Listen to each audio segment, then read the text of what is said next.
రవి గారు welcome sir. Hello sir, తమిళనాడులో పవన్ కళ్యాణ్ వ్యాఖ్యలపై దుమారం రేగుతుంది. అంటే సత్యరాజ్ గారు కామెంట్ చేశారు, ఆయన మీద మళ్ళీ రివర్స్ కామెంట్లు అన్నీ చూసాం. తర్వాత ఇప్పుడు ఒక కేసు నమోదైన పరిస్థితి ఉంది తమిళనాడులో. ఏంటి సార్, ఎలా చూడాలి?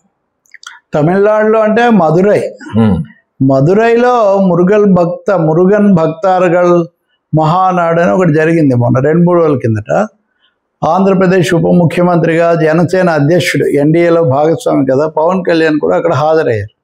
అలాగే తమిళనాడులో బాగా దుందుడుకు వ్యాఖ్యలు చేయడానికి పేరు మోసిన బీజేపీ నాయకుడు అన్నామలైతో సహా చాలామంది ఆ వేదిక మీద ఉన్నారు. అసలు ఈ సదస్సు ఒప్పుకోవటమా లేదా అన్న దాని మీద కూడా చాలా వివాదం నడిచింది. దీనికంటే కొంచెం ముందు డిఎంకే వాళ్లకు హేతువాదులు అని పేరున్నప్పటికీ వాళ్ళు కూడా మురుగన్ మా తమిళ సంస్కృతిలో భాగమని ఒక సభ జరిపారు. ఈ సభనేమో జరపకూడదు, మతాన్ని రాజకీయాలను కలుపుతున్నారు, మురుగన్ భక్తులు బాధపడతారని కేసు కూడా వేశారు ఎవరో. అయితే హైకోర్టు ఓకే జరుపుకొనివ్వండి, అక్కడ రాజకీయాల ప్రసక్తి ఏం రానివ్వకండి అని ఆంక్షలు పెట్టింది. ఇప్పుడు పవన్ కళ్యాణ్ వెళ్ళారు అక్కడికి.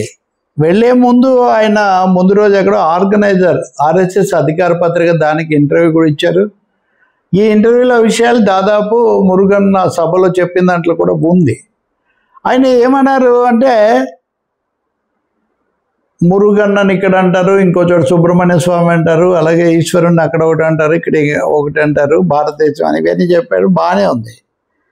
కానీ లౌకికవాదులు అనేవాళ్ళు బూటకంగా ఉంటారు. వాళ్ళు ఎంతసేపటికి హిందూ మతాన్నే వ్యతిరేకిస్తారు, ఇతర మతాలకి ఆ సూత్రాలు ఇవి వర్తించవా, నా దేవుణ్ణి అవమానిస్తే నేను ఒప్పుకోను, ఈ పద్ధతిలో మాట్లాడారు.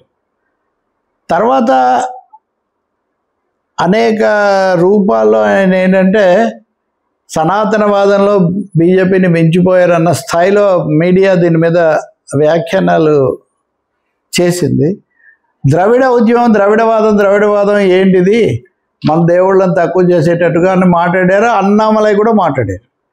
ఇవన్నీ అయిన తర్వాత తీవ్ర విమర్శలు వచ్చాయి. ఆ ఇంటర్వ్యూలో కూడా ఆయన ఏంటి, ఒక ముస్లిం ఆర్గనైజర్కి ఇచ్చిన ఇంటర్వ్యూలో కూడా ఒక ముస్లిం మసీదుకి పోతే భలే నిబద్ధమైన వాడు అంటారు, అలాగే క్రిస్టియన్స్ చర్చికి పోతే కూడా అతను చాలా నిష్ట కలిగిన వాడు అంటారు, హిందువులు మటుకు ఆలయాలకు పోతే తమ నమ్మకాలు అమలు చేస్తే మీరు ఎందుకు అవహేళన చేస్తారు, అసలు లౌకికవాదులు సోకాల్డ్ సెక్యులరిస్టులు, సోకాల్డ్ రేషనలిస్టులు అనే ఒక విధంగా అసలు లౌకికవాదం అన్నదే చాలా అపహాస్యం పాలు చేసేటట్టుగా ఆయన మాట్లాడారు. సో రాజ్యాంగం లౌకికవాదం మత సామరస్యం గురించి చెప్తున్నప్పుడు ఆ మాట ఏదో తప్పు అయినట్టు, ఆ మాట అనే వాళ్ళను హిందూ మతం వర్సెస్ అదర్ రిలీజియన్స్ అన్న పద్ధతిలో ఆయన ఎందుకు మాట్లాడారు ఆ వేదిక మీద కానీ కింద కానీ అన్న ఈ విమర్శలు వచ్చాయి. నేను వ్యాఖ్యానించాను, చాలా తమిళనాడు పార్టీలు కూడా మాట్లాడాయి. మూడవది, మీరు బీజేపీ తరఫున అధికార ప్రతినిధిలాగా వచ్చి ఇక్కడ వాళ్లకు ప్రచారం చేయడం కోసం వచ్చారు, మీకు చేతనైతే చెన్నైలో పోటీ చేసి గెలవండి అని డిఎంకే మంత్రి శేఖర్ బాబు అనే అతను సవాల్ కూడా చేశాడు. ఇంకోటి మీరు అన్నట్టు సత్యరాజ్, మనకు బాగా బాహుబలి, కట్టప్ప ఇట్లాంటి సినిమాలు చేసిన ఆయన ఒక విమర్శ ఆయన తీవ్రంగా చేశారు. మీరు దేవుడు మతము దాన్ని ముందు పెట్టుకొని మీరు రాజకీయాలు మాట్లాడడం కాదు, తమిళనాడుకు ఒక స్పష్టమైన సంస్కృతి ఇవన్నీ ఉన్నాయి. ఒకటేమో ఆయన మాట వరుసగా అన్నాడు మీకేం సంబంధం మా రాష్ట్రంలో అంటూనే మీరు మతాన్ని దీన్ని రాజకీయాలను కలగాపులగం చేశారు అని తీవ్రమైన ఆక్షేపణ. ఇంకెవరన్నా అంటే వేరే ఉండేది. ఇంకోటి ప్రకాష్ రాజ్ లాంటి వాళ్ళు విమర్శలు చేసినా ఆయన ఇప్పటికే మోదీ వ్యతిరేకనుంది కదా, ఈ సత్యరాజు కూడా చేయటం అన్నది పరిశ్రమ నుంచి కూడా వచ్చినట్టయింది. ఇప్పుడు చివరగా ఈరోజు మీరు ఇందాక ప్రస్తావించినట్టు మదురై మత సామరస్య సంఘం తరఫున జగన్నాథన్ అనే ఆయన కేసు వేశారు. ఆయన ముఖ్యంగా సాంకేతికంగా లీగల్గా కేసు వేశారు. హైకోర్టు అనుమతి ఇచ్చినప్పుడు మీరు రాజకీయాలు ఇందులో మాట్లాడకూడదని ఇచ్చింది, కానీ రాజకీయాలు మాట్లాడారు. అలాగే ఇతర మతాలను రెచ్చగొట్టే విధంగా పోలికలు తీసుకొని వచ్చారు. ఇవన్నీ హైకోర్టు దీనికి వ్యతిరేకమైనవి. ఇంకోటి, డిఎంకే వాదాన్ని, ద్రవిడవాదాన్ని ఇక్కడి నుంచి వెళ్ళగొట్టాలి అని తీర్మానం కూడా చేశారు. తీర్మానాలు ఎలా చేస్తారు, ఇవన్నీ కూడా రాజకీయపరమైన అంశాలతో కూడినటువంటి ఆ వేదిక మీద పవన్ కళ్యాణ్ కానీ అన్నామలై కానీ ఇంకా ఇతరులు కానీ పూర్తిగా రాజకీయ మతతత్వ ప్రసంగం చేశారు. ఇది మత సామరస్యానికి భంగం, తమిళనాడు సంస్కృతికి వ్యతిరేకం, కోర్టు ఉత్తర్వులకు కూడా ఇచ్చిన అనుమతిని కూడా వాళ్ళు భగ్నం చేశారు. కాబట్టి వాళ్ళ మీద చర్య తీసుకోవాలని ఇప్పుడు కేసు వేశారు. రాజకీయ విమర్శలు లేకపోతే వీటిని దాటి ఇప్పుడు పోలీసులు కేసు పెడతారు. కాబట్టి ఇది ఒక దీనిగా కూడా మారబోతుంది. గతంలో కూడా ఒకసారి నమోదు అయింది ఆయన మీద తమిళనాడులో. ఇదొక తీవ్ర పరిణామం. అంటే ఆంధ్రప్రదేశ్లో కూటమి వార్షికోత్సవం జరుపుకుంది. ఆ సమయంలో పవన్ కళ్యాణ్, చంద్రబాబు, లోకేష్ ఇంత ముందంతా కాదు కొంచెం పొగిడారు. ఇది మరీ ఎక్కువైపోయి నిన్న రాజమండ్రిలో అఖండ గోదావరి అనే ఒక టూరిజం ప్రాజెక్ట్ దాన్ని ప్రారంభించారు, పర్యాటక పథకం. దీనికోసం ఢిల్లీ నుంచి గజేంద్ర సింగ్ షెకావత్ అని ఆయన వచ్చాడు కూడా. ఆ వేదిక మీద బీజేపీ స్థానిక ఎంపీ దగ్గుబాటి పురంధేశ్వరి మాట్లాడుతూ ఆమె అయితే గౌరవ ముఖ్యమంత్రి పవన్ కళ్యాణ్ గారని అన్నారు. ఇది మీడియాలో బాగా ఇదైంది. అంటే వేరే వాళ్ళు పొరపాటు పడితే సరే, పురంధేశ్వరి స్వతహాగా చంద్రబాబు, లోకేష్ వీళ్ళ కుటుంబ సభ్యురాలు వదిన, ఇంకోటేమో పవన్ కళ్యాణ్ ఉప ముఖ్యమంత్రి అని తెలుసు అందరికి. ఎలా అసలు పొరపడ్డారు అంటే ఎక్కడో అదేదో అంటే ఉప అనే మాట మర్చిపోయారు. ఉప మర్చిపోయి ముఖ్యమంత్రి గారు గౌరవ పెద్దలు సోదరులు ఆంధ్రప్రదేశ్ గౌరవ ముఖ్యమంత్రి గారు ఇది సీక్వెన్స్ సరదాగా. అంటే అదే అయిన తర్వాత అంటే కొంతమంది అన్నది ఏంటి, ఎట్లాగూ బీజేపీ జనసేన విడిపోతాయి కొంతకాలానికి, పవన్ కళ్యాణ్ ముఖ్యమంత్రి అని జన సైనికులు అందరూ అంటుంటారు, వాళ్ళని ఏదో ఉత్సాహపరిచే ప్రయత్నం మర్చిపోయి పొరపాటునే మాట్లాడి ఉన్నారు. కానీ ఈ సందర్భంలో అది రాజకీయమైన అంశంగా మారింది. మీకు రాజమండ్రి ఎమ్మెల్యేగా ఉన్నటువంటి బుచ్చయ్య చౌదరి గోరెంట్ల చాలా వయసులో పెద్దవాడు, 7-8 సార్లు శాసనసభ్యుడు. ఆయన రాజమండ్రి రూరల్లో పోటీ చేయనీయకుండా అక్కడ కందుల దుర్గేష్కి ఆ సీట్ ఇప్పించాడు పవన్ కళ్యాణ్. ఆయన పోటీ చేసి ఇప్పుడు మంత్రిగా కూడా ఉన్నారు. ఆ వేదిక మీద కూడా ఆయన ఉన్నారు. కాబట్టి ఒక విధంగా తమిళనాడులో అలా జరుగుతూ ఉంటే బీజేపీకి ప్రచారకుడిగా మారిపోతున్నాడు కాబట్టే ఆయనకి ఇవన్నీ చేస్తున్నారు అని వాళ్ళ ఆరోపణ. తెలుగుదేశం వాళ్ళకు కూడా లోకేష్ ముఖ్యమంత్రి కావాలని అంటుంటే మాటిమాటికి పవన్ కళ్యాణ్ ఎక్కువ తీసుకొస్తారేమని కొంచెం తగ్గిస్తున్న పరిస్థితి. దీన్ని వైసీపీ వాళ్ళు ఒక వ్యూహంగా కూడా మార్చుకుంటారని చెప్తున్నారు. ఏం జరుగుతుందో మనకు తెలియదు. కానీ ఆయనకు సంబంధించి మటుకు ఈ కీలకమైన పరిణామాలు జరిగాయి. ఇప్పుడు ఆయన ఏమైనా సర్దుకుంటాడా లేదా? ఒకటైతే నిజం ప్రమోద్, ఆయన ప్రతిసారి హిందూ మతం వర్సెస్ అదర్ రిలీజియన్స్, ఇతర మతాలని చెప్పడం మటుకు ఉప ముఖ్యమంత్రి అనేది రాజ్యాంగబద్ధమైన పదవి కదా. మంత్రి, ఉప ముఖ్యమంత్రి అని పదవి లేదు, మంత్రి. మంత్రి అంటే రాజ్యాంగానికి లోబడి ఉండాలి, అన్ని మతాలు సమానం అన్నట్టు మాట్లాడాలి తప్ప మా మతము లేదా ఒక మతాన్ని తక్కువ చేస్తున్నారని 2 మతాలను వేరు చేసి మాట్లాడటం మటుకు అభ్యంతరకరమైంది. అలాగే ఆలయాల దగ్గర అక్కడ జరిగే వేదికల మీద ఉన్న వాటిని రాజకీయమైన పరిభాష కోసం డిఎంకేకి వ్యతిరేకంగా మాట్లాడటం, లేదా హేతువాదం అనే దాన్ని తక్కువ చేయటం. సత్యరాజు అది కూడా అన్నాడు, Tamil Nadu is land of Periyar and Annadurai, ఇక్కడికి వచ్చి మీరు ఇవన్నీ చెప్తే చెల్లుబాటు కాదు అని కూడా ఆయన గట్టిగా జవాబు చెప్పారు. మరి కోర్టు ఏం చేస్తుంది? ఈ లోపల వీళ్ళు రక్షణ ఇది కూడా తెచ్చుకుంటారనుకో. రాజకీయ అంశమే ఇక్కడ కీలకమైంది. అన్నా డిఎంకే అని కూడా తమిళనాడు డిఎంకే వాళ్ళు, ఆయన అంటే బయట నుంచి వచ్చి తెలియక మాట్లాడతాడు, మీరేమయ్యారు మన ద్రవిడ సంస్కృతి వదిలిపెట్టారని వాళ్ళ మీద కూడా పడుతుంది. వాళ్ళ మీద ఎక్కువ పడుతుంది. ఇప్పుడు డిఎంకే మళ్ళీ ఎన్డీఏ ఏర్పడాలి అని ఒక సెక్షన్, ఈ అన్నా డిఎంకేతో ఉంటే మనం దెబ్బతింటాం, ఎప్పటికీ పెరగమని ఒక సెక్షన్. ఇవన్నీ ఏమవుతాయో మనం చూడాలి. రైట్ రవి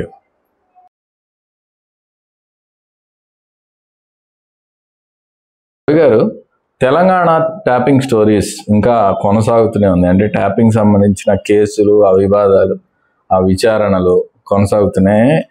ప్రెస్ అంటే మీడియాకి సంబంధించి ఆంధ్రజ్యోతి అధిపతి రాధాకృష్ణ గారిని కూడా పిలిచారు. ఆయన వెళ్ళి మాట్లాడేసి వచ్చారు. ఏంటి సార్ ఎటు పోతుంది, ఇంక తర్వాత ఎటు వెళ్తుంది? ఇది నిజంగా తెలంగాణ ఒక ఈ ట్రాపింగ్ ఒక ట్రాప్లో పడినట్టుగా కనిపిస్తుంది. ఇన్ని ఫోన్లు ట్యాప్ చేసి ఇన్ని వేల మందిని చేశారన్న తర్వాత అదేదో ఒక రోజు కాగలేదు, అది కొనసాగుతూనే ఉంది. మంత్రులందరూ వరుసగా ఉన్నారు, రాజకీయ నాయకులు, ఎంపీలు, ఎమ్మెల్యేలు, మామూలుగా ఇటువంటి వాళ్ళే చేస్తారు, జర్నలిస్టులు. ఎందుకంటే ఎవరెవరితో కలుస్తున్నారు, ఎవరెవరితో మాట్లాడుతున్నారు, ఎవరు మనకు అనుకూలం, ఎవరు వ్యతిరేకం తెలుసుకోవడం ఇదే కదా. కానీ ఈ క్రమంలో కుటుంబాల్లో కూడా విన్నారు, వ్యక్తిగతమైనవి, వ్యాపార సంబంధమైనవి విన్నారు. దీనికోసం మావోయిస్టులతో సంబంధం అన్న ముసుగును వాడుకొని వీళ్ళందరినీ లిస్ట్ అవుట్ చేశారు. ఈ పద్ధతిలో చెప్పారు. మీరు అన్నట్టు ఈరోజు ఏబిఎన్ ఆంధ్రజ్యోతి రాధాకృష్ణ కూడా వెళ్ళి 11 గంటలు కదా ఆయన వాంగ్మూలం ఇచ్చి వచ్చారు. వాళ్ళ పత్రికలో కూడా ఈరోజు స్టోరీ రాశారు. ఇలా చాలా కాలంగా మా మీద జరుగుతూ వచ్చింది, ఫలానా కారణాల వల్ల జరిగింది. దానికి కూడా ఈ మావోయిస్టుల మీద నిఘా భాగం అనే దాన్ని కూడా పెట్టారు. ఇలా చెప్పారు. ఆయన ఏం చెప్పారు ఇంకా తర్వాత మాట్లాడతారో మనకు తెలియదు. కానీ ఇంట్రెస్టింగే. పెగాసిస్ వచ్చినప్పుడు కూడా జాతీయ స్థాయిలో ఎన్రామ్ లాంటి వాళ్ళే తాముగానే పంపించారు. తర్వాత అది అర్ధంతరంగా ఆగిపోయింది. కానీ ఇది ఎందుకు జరిగింది అన్నది ఇంకో ఆశ్చర్యకరమైనది ఏమంటే, మరోవైపు నుంచి ఈరోజు బీఆర్ఎస్ వాళ్ళ పత్రిక చూస్తే ఇది పెద్ద విషయం కానట్టు, ట్యాపింగ్ అన్నదాన్ని చాలా పెద్ద చేస్తున్నారు. గతంలో జరిగినప్పుడు ఇంతటితో ఆగిపోయింది అని, అంటే ఇంత పెద్ద ఎత్తున ఇది జరగడం అన్నది వాళ్ళకి ఇబ్బందిగా ఉన్నట్టు కనిపిస్తుంది.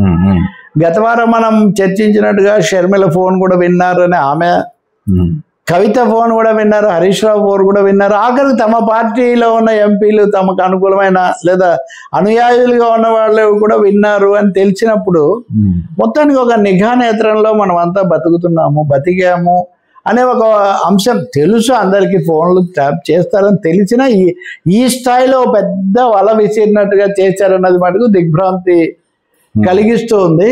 ఈ క్రమంలో రాజకీయంగా చంద్రబాబు నాయుడు ఫోన్ అప్పుడు వినటము, రేవంత్ రెడ్డి దాంట్లో భాగస్వామిగా ఉండటము, హరీష్ రావు వీళ్ళకి సంబంధించి అంతర్గతంగా కొంత నడుస్తూ ఉండటము, వ్యాపార పరంగా కొంతమందిని ఇందులో చిక్కించుకోవటము, పైగా ఇంత భారీగా జరిగినప్పుడు ఈ పనిచేసిన ప్రభాకర్ రావు, ప్రణీత్ రావు లేదా శ్రవణ్ రావు ఎవరో వాళ్ళు ఉంటారు కదా, వాళ్ళకి సంబంధించిన వ్యక్తిగత అజెండాలు కూడా చూపిస్తారు కదా. సో ఏతావార్త పర్సనల్ ప్రైవసీ, గోప్యత హక్కు అన్నది పూర్తిగా హరించుకుపోయింది. దీని పర్యవసానాలు ఏంటి, తర్వాత దాన్ని ఉపయోగించి ఏం చేశారన్నది ఒకటి. ఇది పోలీస్ శాఖ ద్వారా జరిగిందా, ప్రభుత్వం ద్వారా జరిగిందా? ఇప్పుడు బీజేపీ వాళ్ళు వింత వాదన చేస్తున్నారు. ఏమని, చేసిందే పోలీసులు కదా, మళ్ళీ పోలీసులతోనే చేస్తే ఉపయోగం ఏంటి, సిబిఐకి అప్పగించారని. మీకు తెలిసి దేశంలో సిబిఐ, ఎన్ఫోర్స్మెంట్ డైరెక్టరేటు, అది ఇంకోటి ఐటీ, వీటిని త్రిశూల వ్యూహం అంటారు. ప్రతిపక్షాలను ఇరికించడానికి దీన్ని వాడుతుంటుంది కేంద్రం అని.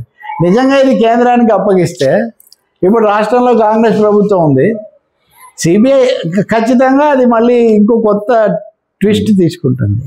కాబట్టి ట్యాపింగ్ అన్నది ఒక పెద్ద ఊహించిన దానికంటే అది అలా పెరిగి విస్తరిస్తూ ఉంది. దీన్ని అప్పుడు ఆపరేషన్ ఫామ్ హౌస్ వాళ్ళ విషయాలు ఎలా తెలుసుకున్నారు అంటే అది కూడా ట్యాపింగ్ చేశారని, అప్పుడు బీజేపీ వస్తుంది మళ్ళీ. కాబట్టి మనం చూడాల్సిందే ఇది ఇంకా ఎన్ని మలుపులు తిరుగుతుందో, కుదుపులు తీసుకొస్తుందో. కానీ అప్రమత్తంగా ఉండాలన్నది ఒకటి అర్థమవుతుంది. ఒక నిమిషం కూడా ఫోన్ లేకుండా బతకలేని పరిస్థితి వచ్చింది.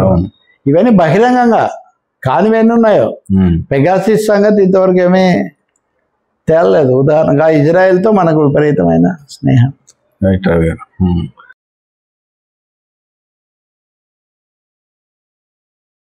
రవి గారు, ఆంధ్రప్రదేశ్ రాజకీయాల్లో కొన్ని కీలక పరిణామాలు అంటే మార్పులు చోటు చేసుకుంటున్నాయి. జగన్మోహన్ రెడ్డి గారు మళ్ళీ ప్రజల వద్దకు వెళ్తాను, హామీలు నెరవేర్చలేదు వీళ్ళు అంటే, మనం లాస్ట్ టైం మాట్లాడుకున్నాం 1 year అయిపోయింది అని. తర్వాత నుంచి రాజకీయం మారింది. ఇప్పుడు ఆ ప్రజల దగ్గరికి వెళ్తాను అంటే, ఎలక్షన్ టైంలో కూడా గుర్తున్నట్టయితే ఆయన ఎప్పుడు ఒకటే పాయింట్ చెప్పేవాడు, వీళ్ళ మేనిఫెస్టో కంటే వాళ్ళ పాత మేనిఫెస్టోలు తీసుకొచ్చి వాళ్ళు ఇవి చేయలేదు మీరు గమనించండి. ఇప్పుడు కూడా ఆయన అదే రూట్ ఫాలో అవుతున్నట్టున్నారు. ఏంటి సార్, ఏం చూడబోతున్నాం? అంటే 2 అంశాలు. ఒకటేమో సత్యనపల్లి పర్యటనలో సింగయ్య ఆయన మృతి జరిగింది, చనిపోయే ప్రమాదంలో ఈయన కారు కింద నుంచేనే ఈయన కారు సీజ్ చేసి ఈయన్ను A2గా చేర్చి ఇదంతా జరిగింది. మనం గతసారి చర్చించాం. సో ఇదిగో అరెస్ట్ అయ్యాడు, అదిగా అయ్యాడు, యావజ్జీవ ఖైదు కూడా రావచ్చు, ఇట్లాంటివన్నీ కథనాలు జరుగుతుండగా జగన్ వాటి మీద ఏం మాట్లాడకుండా తన తాడేపల్లి నివాసం కార్యాలయంలో వైసీపీ కీలక నాయకులందరినీ పిలిచి అక్కడ మాట్లాడడం మొదలుపెట్టారు. అక్కడ మాట్లాడినప్పుడు ఆయన ఏంటంటే మనం ప్రజల దగ్గరికి వెళ్దాం, రీకాల్ ది మేనిఫెస్టో. ఓకే, తల్లికి వందనం, అమ్మకు వందనము, లేకపోతే అన్నదాత సుఖీభవ, ఏ పథకం వీళ్ళు పూర్తిగా అమలు చేయలేదు. ఇచ్చిన వాటిలో కూడా ఇన్ని 100 కోట్లు ఇంకా ఇవ్వాలి, అసలు ఇవ్వలేదు. మనమేమో ఎన్నికలైన మరుసటి రోజు నుంచి బటన్ నొక్కి అవన్నీ అమలు జరపడానికి మనం ప్రయత్నిస్తే వీళ్ళు ప్రతిదానికి మేనమేషాలు లెక్క పెట్టి అప్పటికి కూడా పాక్షికంగా ఇచ్చి కొన్నేమో అసలు అమలు జరపడం లేదు. కాబట్టి వాగ్దానాలు వమ్ము చేశారు. ఏడాదికి హనీమూన్ పీరియడ్ అయిపోయింది. హనీమూన్ పీరియడ్ అయిపోయింది కాబట్టి మనం ఇంకా పూర్తి స్థాయిలో ప్రజల్లోకి వెళ్ళి సమీకరించి ఎదుర్కోవాలి అని వాళ్ళకు ఒక పిలుపు ఆయన ఇచ్చాడు. వాళ్ళందరూ కూడా ఆ మేరకు వాళ్ళు సిద్ధమైపోయారు. రెండవది, నా మీద కేసులు ఎందుకు పెడుతున్నారంటే నేను ప్రజల్లోకి వెళ్తుంటే నాకు బాగా ఆదరణ వస్తుంది కాబట్టి, నేను రైతులకు ధరల కోసమో ఇంకోటి అడుగుతున్నాను, నిలదీస్తున్నాను కాబట్టి నా మీద కేసులు పెడుతున్నారనే ఒక నెరేటివ్ కూడా ఆయన ముందుకు తీసుకొచ్చారు. ప్రజల్లోకి రావడం నిజంగా ప్రతి చోట ఇంతమంది కాకూడదు, ఇంతమందే ఉండాలి ఇలా చెప్పడం, దీన్ని ఆయన హైలైట్ చేశారు. సో ఈ నేపథ్యంలో మీరు సైమల్టేనియస్గా చూస్తే వార్షికోత్సవం జరిపిన ప్రభుత్వం తరఫున లోకేష్ కూడా, మీ చంద్రబాబు ఏమో పవర్ పాయింట్ ప్రజెంటేషన్ ఇచ్చాడు, లోకేష్ ఏమో మాట్లాడుతూ ఎవరికి భయపడద్దు, మన వాగ్దానాలు ఎంత బ్రహ్మాండంగా అమలు చేసామో మీరు ప్రజల్లోకి వెళ్ళి చూడండి అని. ఇప్పుడు ఏమైందంటే ఏపీ సినేరియో ఇప్పటివరకు ఒకరినొకరు తిట్టుకోవడం, కేసులు అచ్చం దీని చుట్టూ తిరుగుతూ వచ్చింది కదా. వాళ్ళదేమో రప్ప, వీళ్ళదేమో రెడ్ బుక్ గతవారం. ఒకసారిగా ఇద్దరు వాగ్దానాలు ప్రణాళికలు అమలు కాలేదు, అమలు అయ్యాయి, దీని మీద ప్రజల్లోకి వెళ్ళాలి అని ఒక నిర్ణయం తీసుకున్నారు. ఇది చాలా కీలకం అవుతుంది. అంటే ఇది ఎంత కొద్దిగా ఏమన్నా ఎర్లీగా జరుగుతుంది అంటారా? ఏడాది 1 year చూసారు. కేసీఆర్ కూడా ఏడాది తర్వాత బయటకు వచ్చి మొన్న పెట్టాడు. జనరల్ గా ఏడాది, మా 2 ఏళ్ల తర్వాత ఎన్నికలే అంటారు కదా. ఇప్పుడున్న పొలిటికల్ అట్మాస్ఫియర్ లో 2 ఏళ్ల తర్వాత రాజకీయ పార్టీలు పూర్తి స్థాయిలో ఎన్నికలు, అభ్యర్థులు దీనికి ఇదవుతారు. మీరు గుర్తు చేసుకుంటే జగన్ కూడా చెప్తుండేవాడు ఇంటింటికి అని, ఇంటింటికి జగన్ అని, ఆ జగన్ అన్న నువ్వే మా నమ్మకం కూడా అంటించారు, స్టిక్కర్లు కూడా అంటించారు. కాబట్టి లోకేష్ ఒక విధంగా ప్రజల్లోకి వెళ్ళాలని, ఇంకోటి ఏమో చంద్రబాబు నాయుడు అయితే సూటిగా ఇంటరాక్షన్స్ లో వీటిలో మీడియా దగ్గర కూడా మేము చేసేవి చెప్పుకోలేకపోతున్నాము, చేసేవి కూడా చెప్పుకోలేకపోతున్నాము, ఈ సర్వేలలో కూడా ఒక 50-60 మంది మీద అసంతృప్తి ఉందని రావటం, వీటన్నిటితో అధికార పార్టీ ఏమో మా లోకేష్ అయితే ఎమ్మెల్యేలు కొంతమంది నిద్రపోతున్నారు, ఎన్ని చెప్పినా వాళ్ళకి అర్థం కావడం లేదు, మేము ఎవరిని ఉపేక్షించామన్న పద్ధతిలో వాళ్ళు మాట్లాడుతున్నారు. సో ఇటు నుంచి ఇరువైపుల నుంచి కూడా బ్యాక్ టు ది పీపుల్ అనే ఒక మెసేజ్ వచ్చినట్టుగా ఉంది. ఇది ముఖ్యంగా జగన్ అన్నిటికంటే ప్రజల్లో ఉంటేనే నాకు రక్షణ, కాబట్టి ప్రజల దగ్గరికి వెళ్ళి ఇవన్నీ చెప్పాలి. దీనికోసం QR కోడ్ అది నొక్కితే అన్ని వివరాలు రావటం, మీ ఊర్లో మీ ఇంట్లో ఇంతమందికి ఇంత రావాలి, ఇంత వస్తుందా లేదా, అంటే ఇన్ని రోజులు నేను నొక్కానని ఇప్పుడు వాళ్ళు నొక్కి తెలుసుకోవాలి, వాళ్ళు అట్లా పెడుతున్నాడు. సో అదొక ముఖ్యమైన పరిణామం. నిజంగా అయితే సిపిఎం వాళ్ళు, లేకపోతే కాంగ్రెస్ షర్మిల, లేకపోతే ఇతర పార్టీలు సిపిఐ రామకృష్ణ వాళ్ళు కూడా వాగ్దానాల అమలు అనేది జరగలేదు, పాక్షికంగానే జరిగింది. ఇంకా విశాఖ ఉక్కు ఇట్లాంటి సమస్యలు కూడా అలాగే ఉన్నాయి, ఈ విమర్శలన్నీ ఉన్నాయి. ఇది ఒకందుకు మంచిదే. అంటే దూషణలు లేకపోతే కేసులు కొట్టుకోవడాల కంటే వాగ్దానాలు ప్రజలకు జరగాల్సినవన్న దాని మీద ఫోకస్ పెడితే మనం స్వాగతించాలి. జగన్ కి ఆ వరవడి కూడా ఉంది కదా, ఓదార్పు యాత్ర నుంచి నవరత్నాలు, ఆయన ఎప్పుడు జనంలో పడడం అది అలవాటు. సో అదే ఎక్కువ జరుగుతుందేమో. అరెస్టు అయితే అరెస్టు తప్పించుకోవడానికి ఇవన్నీ చేస్తున్నాడని వీళ్ళు అన్నారు. ఇప్పుడు అరెస్ట్ అనే అంశానికి వస్తే హైకోర్టులో కేసు, సింగయ్య చనిపోయినప్పుడు BNS భారత న్యాయ సంహిత 106 కింద నా మీద కేసు పెట్టారు. అదేంటి అంటే నిర్లక్ష్యం వల్ల మృతికి కారణం కావటం. కానీ ఇప్పుడు హత్య కాని ఒక విధంగా ప్రాణం పోవడానికి కారణం అవటం, హత్య కాదు ప్రాణం పోవడానికి కారణం అయ్యాము అని 105కు మార్చారు. 106 నుంచి 105కు మార్చి నేనేదో మేము కావాలని ఏదో చేసామన్నట్టుగా పెట్టడం ఇది దురుద్దేశపూరితం. నాకు ప్రజలు వస్తున్నారు కాబట్టి ప్రజలను ఆపడానికి, నన్ను ఇరికించడానికి చేశారు. అంతకుముందు ఎస్పీ అలా ఎందుకు చెప్పాడు, ఇప్పుడు ఇలా ఎందుకు చేశాడు? అసలు ఎవరైనా కానీ యాత్రలోకి వెళ్ళినప్పుడు ప్రజలు వస్తే ఎవరైనా చనిపోతే అది కారులో ఉన్న వాళ్ళకే మీరు అది అంటిస్తారా? ఈ తీవ్ర స్థాయిలో ఆయన ఈ ప్రశ్నలన్నిటితో వచ్చాడు హైకోర్టు ముందుకు. అది విచారణ జరుగుతుంది, ఇప్పుడు మంగళవారానికి వాయిదా పడింది. అంతేకాకుండా అసలు మీరు నాకు భద్రత కల్పించలేదు కాబట్టే కదా ప్రజలు నా మీదకి తోసుకొస్తున్నారు, ప్రతి చోట ఇటువంటివి జరుగుతున్నాయి. కాబట్టి ఈ ఘటన జరగడానికి కారణం ప్రభుత్వ వైఫల్యం నేను కాదు, ఇది ఒక ఎదురుదాడి కూడా ఆయన మొదలుపెట్టాడు. తమాషా ఏమంటే కేసు పెట్టినది పోలీసులు ప్రభుత్వ ఆదేశాలు అనుకుంటే ఈ వాయిదాలు కోరుతుంది ప్రభుత్వమే. ఓకే, ప్రభుత్వం తరఫు న్యాయవాది ఇప్పుడు ఈ 3 సార్లు వాయిదాలు కోరారు. అంటే యావజ్జీవ ఖైదు పడుతుంది, ఇదిగో అయిపోయింది అదిగో అయిపోయింది అన్న ప్రభుత్వం తరఫున బలమైన వాదనలు అక్కడ ఎందుకు వినిపించలేదు అనే ఒక సందేహం ఎవరికైనా కలుగుతుంది. ఫైనల్ గా ఈ రోజు అంటే స్టేట్ తరఫున వాదించే స్టేట్ తరఫున వాదించే అడ్వకేట్ జనరల్ ఉంటాడు కదా, అడ్వకేట్ జనరల్ ఈయన ఇది వరకు కూడా ఉన్న ఆయన, కొత్త వాదించిన ఆయనే.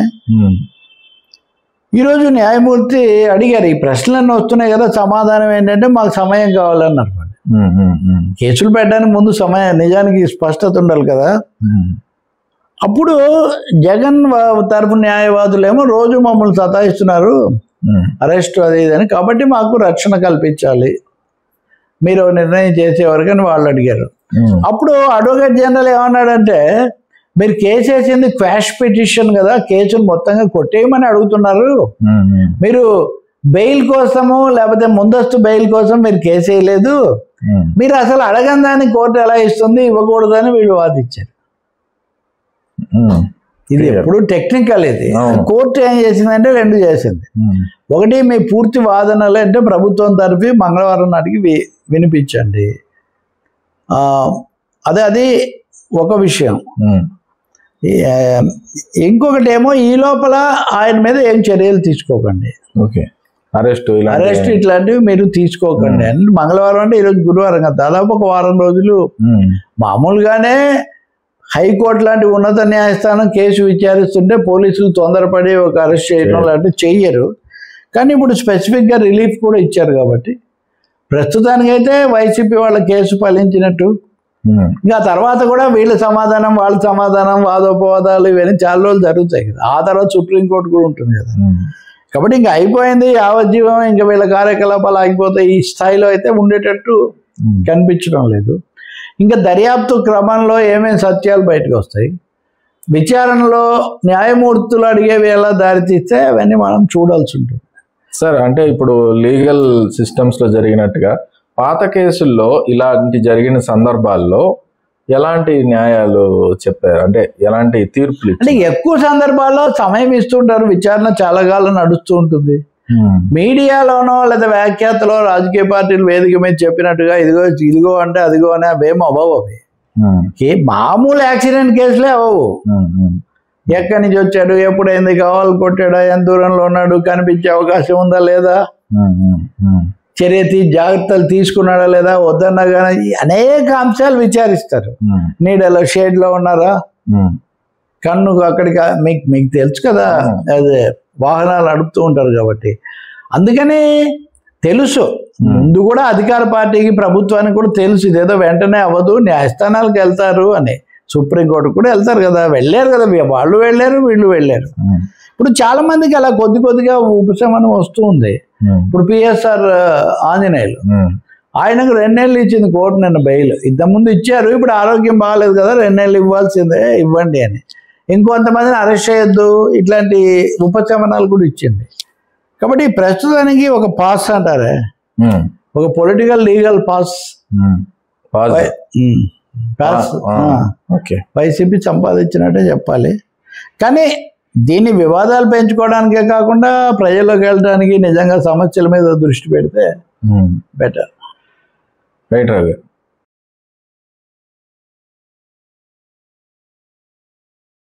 రవి గారు, ఇజ్రాయెల్ ఇరాన్ యుద్ధంలో ఇరాన్ ఒక పక్కన నిలదొక్కుంటూనే అమెరికాకి ఒక షాక్ ఇచ్చిన పరిస్థితి. అంటే ఖొమేని ఈరోజు వ్యాఖ్యలు చేశారు, నేను తిరుగు లేకుండా ఉన్నాను, మీరు ఏదో నన్ను చేశానన్నారు, అది ఇదని. ఏంటి సార్, ఎలా చూడాలి? అంటే ఇది నిజంగా స్టోరీలో పెద్ద ట్విస్ట్ లాంటిది కదా. ఇజ్రాయెల్ హఠాత్తుగా మేము చేసేస్తాము అని చెప్పి ప్రకటించేసింది. కొన్నాళ్ళ తర్వాత ట్రంప్ ఏదో వద్దని ఈయన కూడా వెళ్ళాడు, ఖొమైనీ పారిపోయాడు, ఎక్కడో ఉన్నాడు. ఇవన్నీ చెప్పిన తర్వాత ఏదో దిగ్బంధనంలో ఇరాన్ అయిపోయింది అని చెప్పిన తర్వాత హఠాత్తుగా కాల్పుల విరమణ జరుగుతుందని ట్రంప్ ప్రకటించాడు. నేనే మాట్లాడాను అన్నాడు. దీన్నే నేను ఖాతరు చేయనని ఇరాన్ ఇంకో 2 బాంబులు వేసి తర్వాత వాళ్ళు సర్దుకున్నారు. కాల్పుల విరమణ ప్రస్తుతం కొంత అమలు జరుగుతుంది. కానీ ఖొమైనీ ఇప్పుడు ఈరోజు ఇరాన్కి వచ్చి ఏవేవో వేషాలు వేశారు, నన్ను ఏం చేశారు, చాచి కొట్టాం మేము, మళ్ళీ మా జవులకి వస్తే జాగ్రత్త, మేము ఇంతటితో ఊరుకోపోమని హెచ్చరిక చేశాడు. ఇది స్టోరీలో పెద్ద ట్విస్ట్ కదా. అమెరికా కోణంలో చూస్తే క్లైమాక్స్ పూర్తిగా మారిపోయింది కదా. అంతా ఏదో ట్రంప్ చెప్పినట్టు ఇదంతా నడుస్తుందని. కాబట్టి ఏం జరిగింది అని చూస్తే ప్రమోద్, ఒక 10 రోజుల కిందట ఎప్పుడో ఇజ్రాయిల్ అనేక సార్లు బెదిరించి వాళ్ళ యొక్క అణుస్థావరాలు లేదా అణు నిల్వలు ఉన్న దగ్గర మేము దాడి చేసాము అని అవి ఒక 3 కేంద్రాలు ఉన్నాయి. మూడు చోట్ల ఉన్నాయి అనేది ఇది. ఇందులో ఒకటి నటాంజు, ఇంకోటి ఇన్ఫాన్ అనేది ఉంది, మూడోది ఫోర్డా. ఈ ఫోర్డా అనేది పెద్దది అని. ఈ నటాంజు, ఇన్ఫా వీటి మీద ఇజ్రాయిల్ బాగా బాంబులు వేస్తే ఆ తర్వాత ఇజ్రాన్ వాడు ఏదో చెప్పాడు, కానీ అదే అలా నడుస్తుండగానే ఆయన అక్కడి నుంచి తరలించారు. ఒక వారం రోజులు అయిన తర్వాత హఠాత్తుగా ట్రంప్ మేము యుద్ధంలోకి వెళ్ళే అవకాశం ఉంది, వెళ్ళాలా వద్దా అనుకుంటున్నాం, యుద్ధం కాదు, మేము కేవలం వాళ్ళ అణు నిల్వలను అణ్వస్త్ర ప్రయత్నాలను ధ్వంసం చేయడానికే వెళ్తున్నాము అని చెప్పి నిజంగానే వెళ్ళి వేశాడు. కానీ ఆశ్చర్యం ఏమంటే మనం సినిమాల్లో కదా వాడిని ఎంత కొట్టినా కానీ చాలా బలాఢ్యుడైన మనిషి అలాగే గట్టిగా నిలబడినట్టుగా ఇరాన్ ఏమీ అవ్వలేదు. ఇరాన్ అలా గట్టిగా నిలబడమే కాదు, ఇజ్రాయిల్ మీద వాళ్ళు వందలాది డ్రోన్లు ప్రయోగించి వాళ్ళ టెల్ అవీవ్ విమానాశ్రయాన్ని అలాగే మా ఆసుపత్రులు కూడా ధ్వంసం చేశారని కొన్ని వాళ్ళు పెట్టారు. నిజం చెప్పాలంటే ఇజ్రాయిల్ గాజాలో 56,000 మంది ఇప్పటికి ప్రాణాలు కోల్పోయారు వాళ్ళ దాడుల్లో. కాబట్టి అది ఒక లెక్క. కానీ ఇరాన్ను దెబ్బతీయటం అయిపోయింది, ఇజ్రాయిల్ తిరుగులేని శక్తి, మీలాంటి వాళ్ళందరికీ ఒక ఇంప్రెషన్ ఇస్తూ వచ్చారు కదా. ఇంకోటి ఏం చెప్పారు, ఇజ్రాయిల్కు పైన ఒక పెద్ద ఆకాశ కవచం ఉంది, ఒకవేళ అక్కడి నుంచి ఇరాన్ మిసైలు పంపించినా కానీ ఏం చేయలేదు, ఇవి వాటిని దుర్భేద్యం అని. కానీ అదేమీ పనిచేయదని తేలిపోయింది. ఇరాన్ ఏం చేసింది, వాళ్ళ super sonic missiles super sonic missiles ను ట్రెడిషనల్ మిసైల్స్ లో కవరప్ చేసి అక్కడ ప్రయోగించింది. ఆ మిసైల్స్ పనిచేసాయి. వీటి యొక్క సోకాల్డ్ ఆకాశ కవచం అన్నది సూపర్ సోనిక్ మిసైల్స్ ఉద్దేశించి చేశారు, కానీ మామూలు వాళ్ళు అనుసరించిన ఎత్తుగడం అది పనిచేయలేదు. మా దగ్గర అలాంటివి ఇంకా 100లో ఉన్నాయి, మేము భవిష్యత్తులో చేస్తామన్నారు. సో ఇక్కడ ఏమైందంటే ఇజ్రాయెల్ షేక్ అయిపోయింది.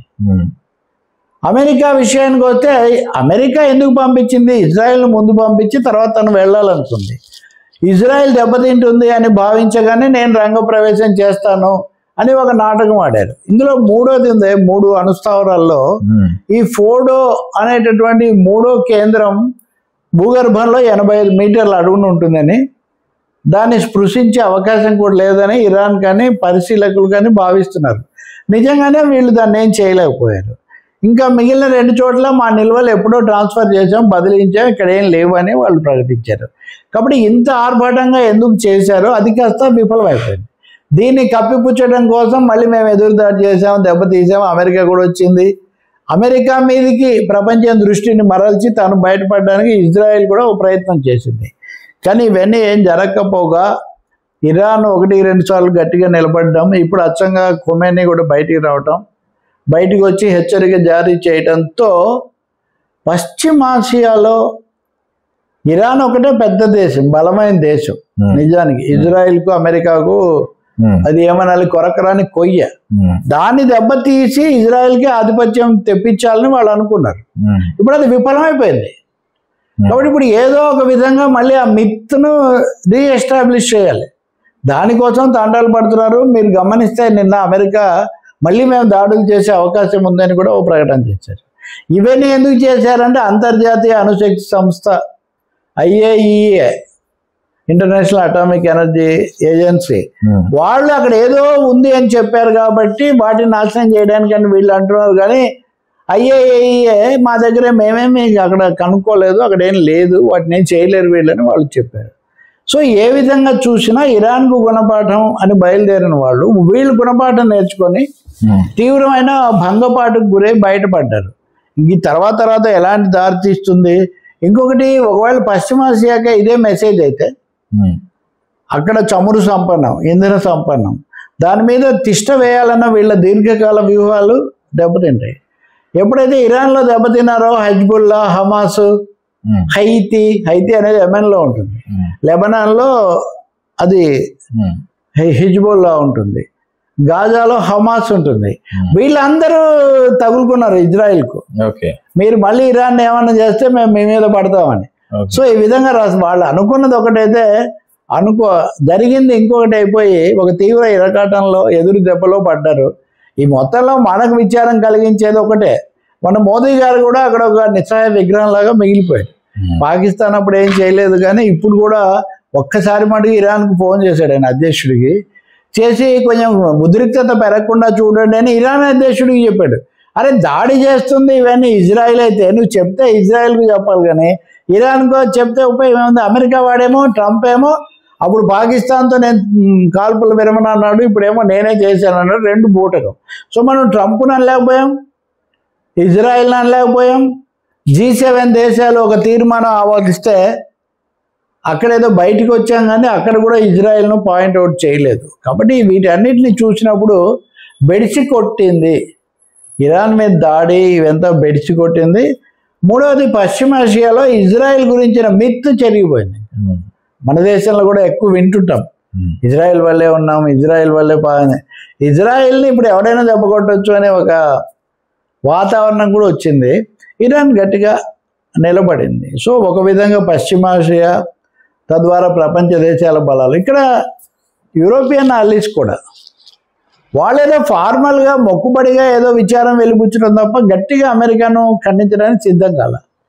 వాళ్ళు కూడా ఇప్పుడు ఇబ్బందిలో పడ్డారు. కాబట్టి ప్రపంచ దృశ్యాన్ని ఈ వెస్ట్ ఏషియా డెవలప్మెంట్స్ అనేవి తీవ్రంగా కుదిపేసాయి. ఇంకా తర్వాత ఏం జరుగుతుంది?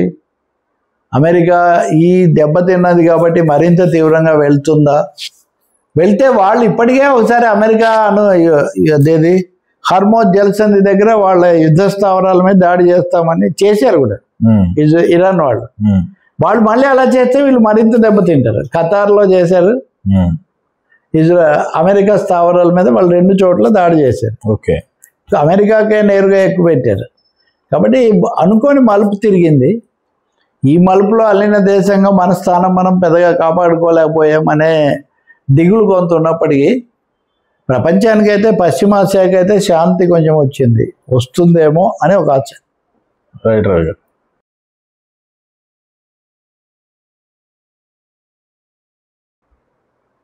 సార్, 5 రాష్ట్రాల్లో ఉప ఎన్నికలు జరిగాయి. 5 రాష్ట్రాల నుంచి చాలామంది అభ్యర్థులు కొత్తగా అసెంబ్లీలకి వచ్చిన వాళ్ళు ఉన్నారు. రకరకాల సినారియోస్ ఉన్నాయి. ఎలా చూడాలి సార్? ముఖ్యంగా 4 రాష్ట్రాలు, బెంగాల్, కేరళ, ఢిల్లీ, పంజాబ్, గుజరాత్. ఈ రాష్ట్రాలన్నింటిలో చూస్తే కనుక ఇది ఎందుకంటే పోస్ట్ ఇండో-పాక్ వార్ కాన్ఫ్లిక్ట్, ఇటీవల మోదీ మొదటి సంవత్సరం పూర్తి చేసుకున్నారని సర్వేలు ఇవన్నీ జరుగుతున్న పరిస్థితి కదా. ఎన్నికలు కూడా రాబోతున్నాయి, బీహార్ ఎన్నికలు వెంటనే వస్తాయి. కాబట్టి ఈ ఎన్నికల్లో బీజేపీ ఎదురు దెబ్బతింది. గుజరాత్లో 2 ఎన్నికలు జరిగితే ఒక స్థానం వీళ్ళు తెచ్చుకున్నారు, ఒక స్థానం ఆప్ తెచ్చుకుంది. ఆ ఒక్క చోట తప్ప ఇంకెక్కడ బీజేపీ గెలవాల. పంజాబ్లో ఆప్ గెలిచింది. కేరళలో ఒక స్థానం ఉంది, కేరళలో LDF ప్రభుత్వం ఉంది, కానీ ఆ స్థానం అది ప్రియాంక గాంధీ ప్రాతినిధ్యం వహిస్తున్న వైనాడ్ లోక్సభ పరిధిలో ఉంది. ఆ స్థానంలో గతంలో LDF ఒక ఇండిపెండెంట్కి మద్దతు ఇచ్చింది. ఆయన LDF నుంచి CPM నుంచి దూరం అయ్యాడు. ఆ స్థానం కాంగ్రెస్ తెచ్చుకుంది. బెంగాల్లో తృణమూల్ కాంగ్రెస్సే గెలిచింది. సో ఈ విధంగా చూస్తే మొత్తం మీద 5 స్థానాల్లో 1 స్థానమే బీజేపీ తెచ్చుకోగా మిగిలిన చోట్ల తృణమూల్ కాంగ్రెస్ ఆప్ మళ్ళీ పుంజుకోవడం. ఢిల్లీ ఎన్నికల్లో ఓడిపోయిన ఆప్ ఏమవుతుంది అనే ఒక సందేహాలు చాలా మందికి ఉండేవి. కానీ పంజాబ్లోనే కాకుండా మోదీ సొంత రాష్ట్రమైన గుజరాత్లో కూడా వాళ్ళు ఒక స్థానం తెచ్చుకున్నారు. సో ఇవన్నీ రాజకీయంగా బీజేపీకి ఎదురు దెబ్బను, అలాగే మొన్న యుద్ధం కానీ ఇతర పరిణామాలు అంతగా నచ్చడం లేదు అనే ఒక గుణపాఠం పరిశీలకులు తీస్తూ ఉన్నారు. రైట్ రవి.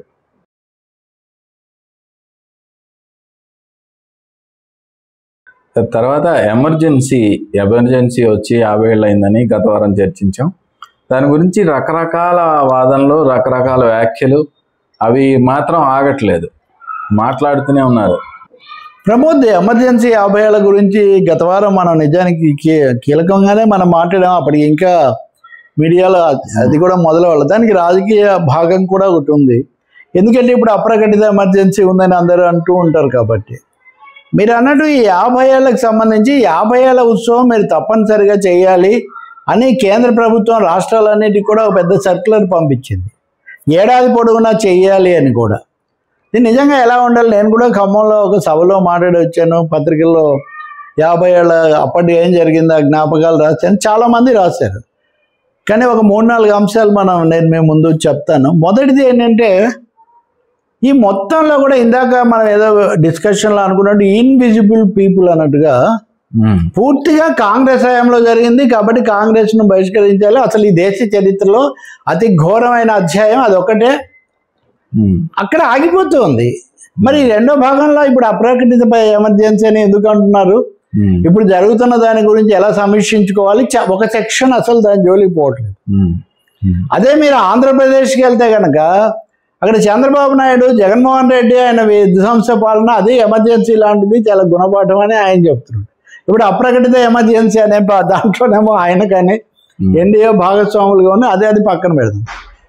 ఇంకా మూడోది వెంకయ్యనాయుడుతో సహా చాలామంది అప్పుడు జైళ్ళల్లో ఉన్నవాళ్ళు వీళ్ళందరూ రాస్తున్నారు. అందులో ఇన్విజిబుల్ ఏంటంటే లెఫ్ట్, వామపక్షం అన్నది అసలు లేదు దాంట్లో. ఎక్కడ మీరు ఆ మాట కూడా వినరు. నేను మొన్న మీకు చెప్పాను, రైల్వే కార్మిక సమ్మె, బెంగాల్లో విజయాలు. సిపిఎం అనేది అధికారికంగా ప్రతిపక్షం పార్లమెంట్లో. 1971లో పార్లమెంటు ఎమర్జెన్సీ పెట్టింది కూడా ఆ కాలంలోనే. సిపిఎంకు 25 స్థానాలు ఉన్నాయి. బీజేపీ పూర్వ రూపమైన జనసంఘానికి 11-12 స్థానాలు ఉన్నాయి. లోక్సభలో ఎమర్జెన్సీ మీద చర్చ ప్రారంభించింది ఏకే గోపాలన్, సిపిఎం నాయకుడు.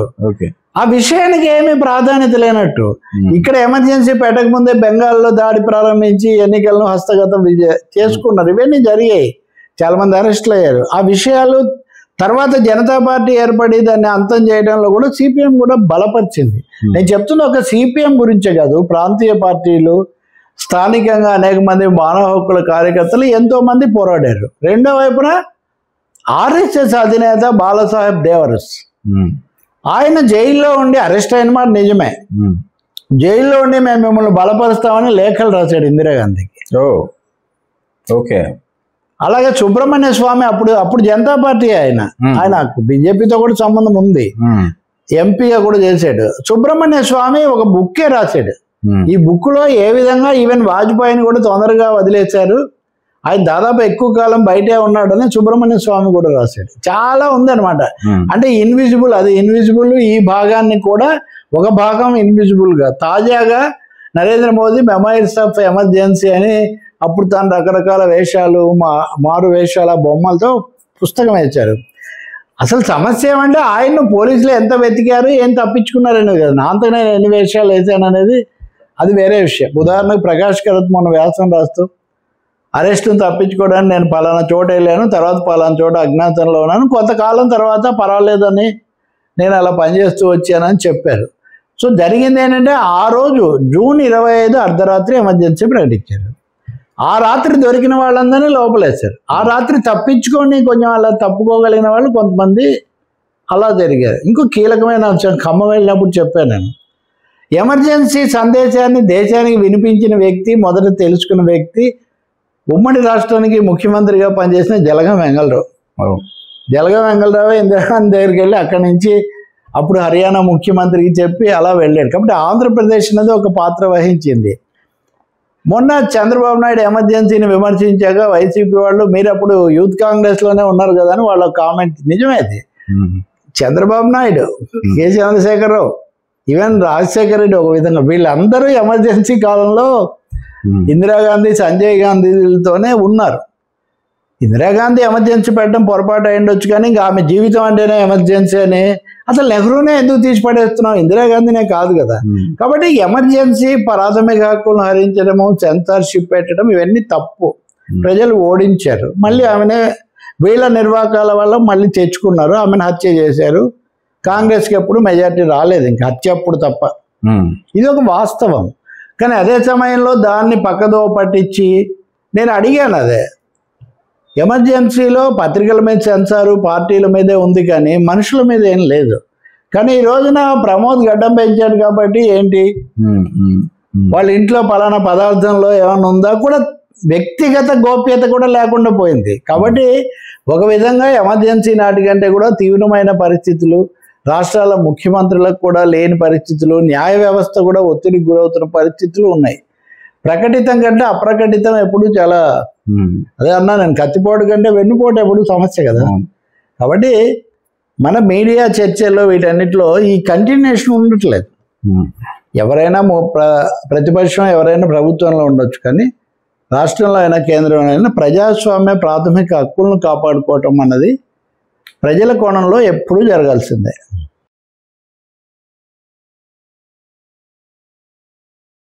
సార్, సినిమా విషయానికి వస్తే ఈరోజు కన్నప్ప రిలీజ్ అయింది. కన్నప్ప మీద రివ్యూస్ చేయకూడదు అంటే మాకు ఇబ్బంది కలిగించే విధంగా వ్యాఖ్యలు చేయకూడదు అనేది కోర్టు నుంచి ఆర్డర్ తెచ్చుకున్నారు. దేనికి సార్, ఎందుకు ఇలా చేశారు? ఇబ్బంది కలగకూడదనే. ఇప్పుడు ఇంకా ఇప్పుడు వాళ్ళకు బహుశా కొన్ని సందేహాలు ఉండాలి. మొదటి విషయం, భారీ ఎత్తున వ్యయ ప్రయాసాలతో ప్రభాస్తో సహా అలాగే అక్షయ్ కుమార్ అంత భారీ ఎత్తున తీశారు కదా. ఇప్పుడు ప్రాథమికంగా విడుదలైన మొదటి చూస్తే కొంచెం ఉత్సాహకరంగా వాళ్ళకు వ్యాఖ్యలు ఇవన్నీ కూడా వస్తున్నాయి. ప్రభాస్ ఉన్నది బాగా చాలా ఎక్కువగా ఉంటుంది, చివరి గంట సేపు చాలా బాగుంటుందని స్వయంగా విష్ణునే చెప్పాడు. లేదు, రివ్యూస్ లో కూడా అలాగే అదే చెప్తున్నారు. కాబట్టి ఆ మేరకు వాళ్ళ అంచనాలు నిజమైనట్టు మనం భావించవచ్చు. అలాగే ఈ వివాదాలు, జాగ్రత్తలు వీటన్నిటికీ కారణమని జనం అనుకున్న మంచు మనోజే స్వయంగా దీన్ని అభినందిస్తూ పొద్దున్నే ఆయన ఒక ఇది పెట్టాడు. కానీ మీరు అడిగింది సాంకేతికంగా మనం చూస్తే మటుకు ఇప్పుడు ప్రతి product, whether it is intellectual product or original property or even me image, me respect, ఇవన్నీ మీకు సంబంధించినవి కదా. వీటికి ఎలాంటి హాని కలగకూడదు అని మీరు కోర్టుకు వెళ్ళే హక్కు మీకు ఉంది. నేను ఏదైనా మాట్లాడితే మీకు నష్టం కలిగింది, కావాలని దురుద్దేశంతో చేశాడు అని, ఆ హక్కు సహజంగానే ఉంటుంది. కానీ ఇక్కడ వీళ్ళు అదనంగా జాగ్రత్త తీసుకుంటున్నారు. తీసుకొని ఇందులో ఉన్నది ఏంటంటే, మేము చాలా మంచిగా అన్ని జాగ్రత్తలు తీసుకొని పురాణాలన్నీ సంప్రదించి తీసాము. దీని మీద రాసేవాళ్ళు, సమీక్షించేవాళ్ళు ఎవరైనా సరే, మాట్లాడేవాళ్ళు అయినా సరే బయాస్తో ముందుగానే ఒక దురభిప్రాయంతో మాట్లాడకూడదు. అలాగే దీని ఇమేజ్కి కానీ, అలాగే దీంట్లో ప్రధానమైన పాత్రధారులుగా బాధ్యులుగా ఉన్నటువంటి మంచు మోహన్ బాబు, మంచు విష్ణు, వీళ్ళ గౌరవానికి భంగం కలిగించే విధంగా చేయకూడదు. రెండవది, ఇవి ముందే లీకేజీలు చేయటము, ఈ మ్యాటర్, ఈ కంటెంట్ పోస్ట్ చేయటము, ఇట్లాంటివి కూడా మేము నేరంగా పరిగణిస్తాం. ఇవన్నీ వాళ్ళు పెట్టారు. ఇవన్నీ మామూలుగా ఉండే జాగ్రత్తలే. కానీ ఇప్పుడు బహుశా ఉన్న అనేక మంది, ఒక ఆఫీస్ ఉద్యోగి అంతకుముందే అరెస్ట్ అయ్యాడు, బయటికి తీసుకుపోయాడు అనే దాంతో నిన్న విష్ణు మీడియాతో కూడా చెప్తున్నారు, ఏమంటే ఎవరన్నా ఫోన్తో చిన్న బిట్టు తీసి బయట పెడితే కూడా కీలకమైన బిట్టు మాకంతా పోతుంది, ఇట్లాంటివి. సో ఇలాంటి కొన్ని సాధారణమైన భయాలతో పాటు తెలుగు సినిమా రంగంలో ఎంత లేదన్నా వీళ్ళ చుట్టూ కొన్ని వివాదాలు ఇవన్నీ ఉండటం అది తెలిసిన విషయం. మీడియాకి సంబంధించి కూడా రావటం ఇవన్నీ కూడా జరిగాయి. కాబట్టి ఈ సినిమాలో మా ఇమేజ్లు లేదా మా పాత్రలు, ఈ పద్ధతులను ఎవరు అనుకరిస్తూ అవహేళన చేస్తూ మీమ్స్ లేకపోతే క్యారికేచరింగ్ లేకపోతే ఇవి స్కిట్స్ అమ్మాయి చేయకూడదు అని, అది కూడా వాళ్ళ అందులో భాగంగా, అంటే అనేక కోణాల నుంచి జాగ్రత్తపడి ఇవి తెచ్చుకున్నట్టుగా ఉన్నారు. ఒకటైతే నిజం, దాని నిన్న సాయంత్రం నాతో మీడియా వాళ్ళు మాట్లాడారు, అసలు ఇలా ముందుగా తెచ్చుకోవడం అనేది తెలుగు సినిమాలో ఎప్పుడు జరగలేదు. కేరళలో మటుకు ఒక నిర్మాత హైకోర్టు నుంచి తెచ్చుకున్నాడు, వీళ్ళు కూడా ఢిల్లీ హైకోర్టు నుంచి ఉత్తర్వు తెచ్చుకున్నారు. దీంతో ఒక ప్రశ్న మీడియా వాళ్ళకు వచ్చిందంటే, ఏం రాయనేకూడదా, ఎలా రాయకుండా ఉంటారు, బయటకు వచ్చి అభిప్రాయాలు చెప్పకుండా ఎవరు ఆపలేరు కదా, ఇట్లాంటివి. కాబట్టి ఇది దురుద్దేశపూరితము, మాకు నష్టం కలిగించేందుకు చేశారు అని భావిస్తే వాళ్ళు కోర్టుకు వెళ్తే అప్పుడు కోర్టులో మీ వాదన మీరు చేస్తారు కదా. ఇదంతా నిజమే, కానీ దేశంలో ఉన్న వాతావరణం వల్ల, రెండోది ఒక కులం వాళ్ళు మాకు మా మీద అవమానకరంగా చేశారని ముందే వెళ్ళడం వల్ల వాళ్ళు ఏమైనా అభ్యంతరం పెడతారేమో, ఇట్లాంటి అనేక కారణాల వల్ల ఈ జాగ్రత్త వాళ్ళు తీసుకున్నట్టున్నారు. నేను చెప్పాను, సమీక్షలు రాకుండా అసలు సినిమా గురించి ఎవరికి తెలియకపోతే అది ఎలా అవుతుంది? కాబట్టి భారీగా ప్రచారం, ఇది కూడా ప్రచారాస్త్రమే నిజానికి, ఎందుకు ఇలా చేశారు ఇలాంటిది కూడా. సో అది జరిగింది. ఇంకో వారం రోజులు అయ్యాక మనకు దీని ఎఫెక్ట్స్ తెలుస్తాయి. ఇంకోటి ప్రమోద్, ఇప్పటికే వాళ్ళు ఒక 85 యూట్యూబ్ ఛానల్స్ మీద చర్య తీసుకున్నారు. మా మ్యాటర్, మా కంటెంట్, ప్రొడక్షన్ మా అనధికారికంగా బయట పెట్టారని. సో ఇందులో టెక్నికల్ అంశాలు, ఫ్యామిలీ అంశాలు, లేదా బయట వాళ్ళ అంశాలు అన్నీ కలిసినట్టున్నాయి. సినిమా మటుకు బాగానే ఉంది, ఏ పెద్ద వివాదాలు ఏం లేవు.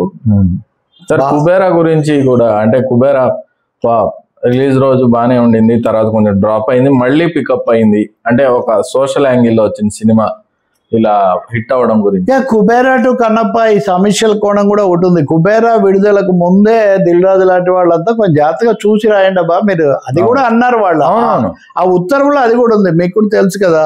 ఏది అంటే అది మీకు అనిపించింది రాసేస్తే సినిమా ఇంకా నిలదొక్కుకోకముందే మీరు ఒక అభిప్రాయం కలిగిస్తే, ఏదో 5-6 పత్రికలు, ఒక 10 ఛానల్స్ అన్న పరిస్థితి కాదు. ఇప్పుడు వందల మంది చూసి ఎవరికి తోచింది పెడితే అది అనవసరంగా వచ్చే వాళ్ళను కొంచెం బ్రేక్ వేస్తుందేమో ఒక సందేహం. దిల్ రాజు కుబేరా విడుదలైనప్పుడు కూడా ఆయన ప్రమోషన్స్ లో ఎక్కడో చెప్పినట్టుగా ఉన్నారు.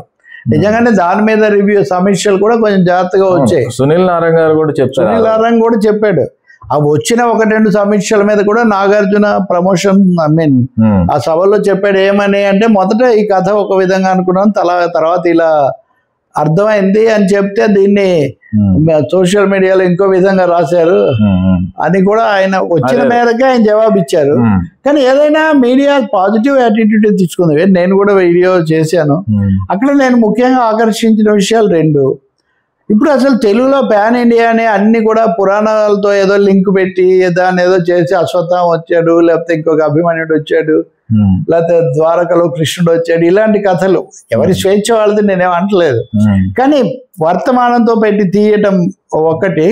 రెండవది మతపరంగా భిన్న మతాల మధ్య, భిన్న వర్గాల మధ్య కొంత స్పర్ధ పెంచే తీరు. మూడోది ఇలా ఉండకూడదు అలా ఉండకూడదు అని వాళ్ళు ముందే ఎదురు దాడి. సో వీటన్నిటితో కొంచెం సినిమా రంగం వివాదగ్రస్తం అయిపోతున్న పరిస్థితుల్లో శేఖర్ కమ్ముల కోణం తీసుకుంటే ఆయనేమో ఆనంద్ మంచి కాపీ లాంటి సినిమా అన్నా, గోదావరి అన్నా, లేకపోతే ఫిదా అన్నా, ఇలాంటి అన్ని సినిమాలు కూడా ఎక్కువ ఫీల్ గుడ్ ఫిలిమ్స్ అని, మంచిగా ఉండటం, చక్కటి సంగీతం, మంచి కాఫీ లాంటిది అన్నట్టు, గోదావరి పారినట్టు ఆయన ఈ సినిమాలు ఎక్కువగా తీస్తూ వచ్చారు కదా.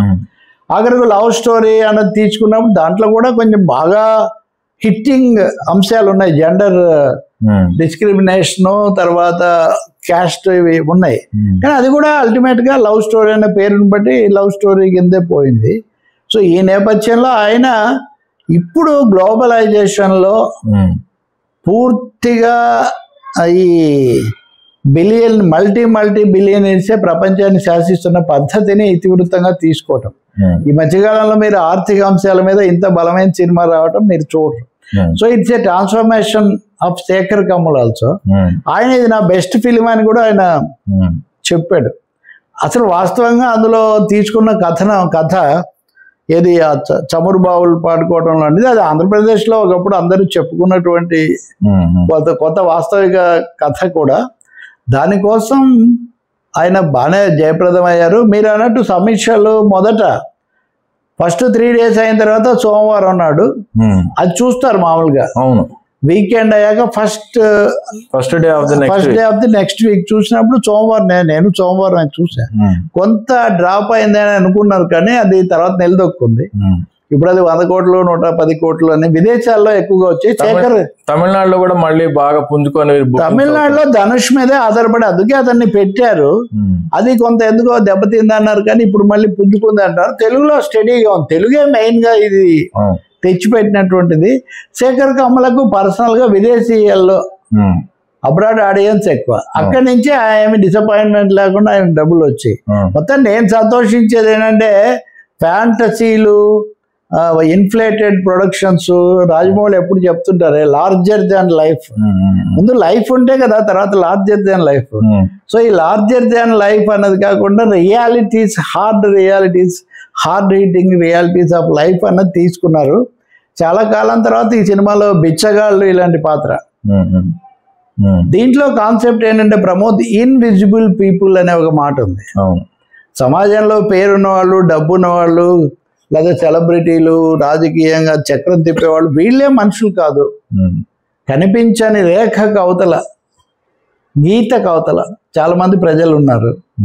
వాళ్ళని తీసుకున్నారు ఈ సినిమాలో. సో ఇటు నుంచి సూపర్ డూపర్ బిలియనీర్స్, ఇటు నుంచి వీళ్ళు. ఇది చూపించడం వల్ల ఆ సినిమా జయప్రదం అయినట్టుంది. నిజంగా మంచి పరిణామం ఈ సినిమా తీయటం. కానీ ఇది కూడా సమీక్షకులు కూడా కొంచెం జాగ్రత్తగా రాశారు. సునీల్ నారంగ్, దిల్ రాజు వీళ్ళందరూ మొదట చెప్పిన దాని వల్ల కూడా కావచ్చు. అది మంచి విషయమే. బాధ్యతగా రాయాలి ఎప్పుడైనా. సమీక్షలు ఏమీ రాయకపోతే, ఎవరు మాట్లాడకపోతే సినిమాలు అవి ప్రజలు చూసి ఆనందించి ప్రోత్సహించాల్సినవి సినిమా అనేది బేసిక్గా. అందువల్ల అదే ఇర్రెస్పాన్సిబుల్గా కొంతమంది ఈరోజు కూడా మాట్లాడారు. నేను ఇంకోసారి ఎప్పుడైనా టాపిక్ మీకు చెప్తాను. మనం మాట్లాడుతున్నప్పుడు ఒక బాధ్యతగా కమ్యూనికేటర్స్గా మనం ఉండాలి తప్ప మనం ఏది పడితే అది మాట్లాడవచ్చు, ఎవరినైనా ఏదైనా అనొచ్చు అన్నది అది నిజం కాదు. సమాజానికి అవసరమైతే ఎంత తీవ్ర విమర్శ అయినా చేయాలి, అవసరం లేనివి అవసరం లేదు. రైట్ రావు గారు, థ్యాంక్ యూ.